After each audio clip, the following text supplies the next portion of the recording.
मेरे दिव्य परिवार को शिवरात्रि की बहुत बहुत शुभकामना बधाई। आप सभी को पता है कि 1 मार्च 2022 को हम सब मना रहे हैं भगवान शिव और पार्वती की शिवरात्रि व्रत। तो ऐसे में आइए जानते हैं भगवान शिव के 7 रहस्य जो आज तक हम सबसे अनजान रहा है। लेकिन इससे पहले कि हम इस 7 रहस्य के बारे में चर्चा करें, रोज की तरह मुझे कमेंट बॉक्स में ओम नमः शिवाय लिखें और मेरे चैनल को सब्सक्राइब करें। याद रहे दर्शकों, लाइक, शेयर और सब्सक्राइब करना बिल्कुल मुफ्त है। आइए जानते हैं ये शिवरात्रि में शिव के ऐसे 7 रहस्य जिससे ज्यादातर लोग अनजान हैं। शिव का सबसे पहला रहस्य है, शिव और शंकर क्या एक है? इसका जवाब ना है, क्योंकि शिव ये एक परम शक्ति, परम आत्मा की एक निराकार स्वरूप है जो शिवलिंग के रूप में भी पूजा जाता है, जबकि शंकर माता पार्वती, कार्तिकेय और श्री गणेश के पिता यानी कि कैलाश के अधिपति देव माने गए हैं। शिव जो परम शक्ति है और शंकर जो परम शक्ति के आधिपत्य देवता के रूप में माने जाते हैं। शिव का दूसरा रहस्य है शिव के पुत्र। आप सभी को पता है कि शिव और पार्वती की शक्ति से कार्तिकेय तथा माता पार्वती के उपटन से भगवान श्री गणेश उत्पन्न हुए। लेकिन दोनों ने यानी कि शिव और शंकर और पार्वती दोनों ने सुकेश नामक एक बालक को भी पालन पोषण किया था तथा भगवान शिव के तेज से जलंधर नामक एक बालक भी उत्पन्न हुआ था। इसके उपरांत भगवान श्री विष्णु ने जब मोहिनी स्वरूप धारण किया था, तब वो मोहिनी और शिव के संयोग से अयप्पा स्वामी नामक बालक का भी जन्म हुआ था।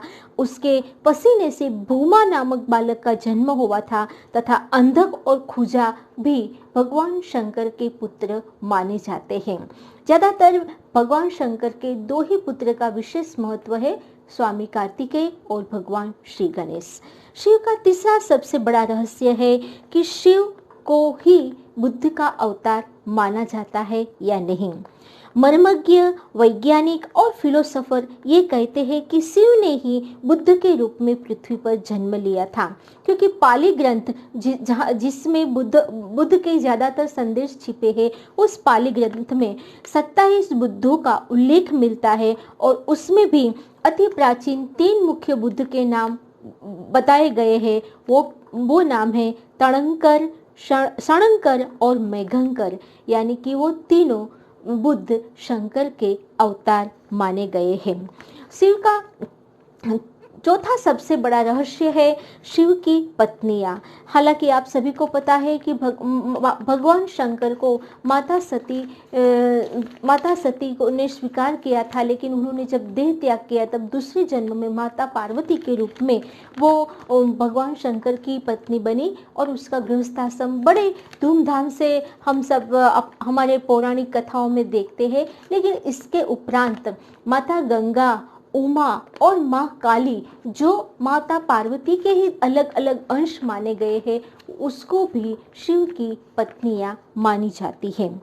इसके उपरांत शिव हर काल हर समय में मौजूद थे, यानी कि शिव का ये सबसे बड़ा रहस्य हम बता सकते हैं कि वे सतयुग में समुद्र मंथन के समय भी मौजूद थे, त्रेता युग में राम के समय भी मौजूद थे राम के साथ, तथा द्वापर युग में भगवान श्री कृष्ण के साथ महाभारत काल में भी मौजूद थे और कलि युग में विक्रमादित्य के काल में भी भगवान शिव ने दर्शन दिया ऐसा उल्लेख विक्रमादित्य के साहित्य से हमें मिलता है। यानी कि हर एक युग में शिव का उल्लेख हमें मिलता है।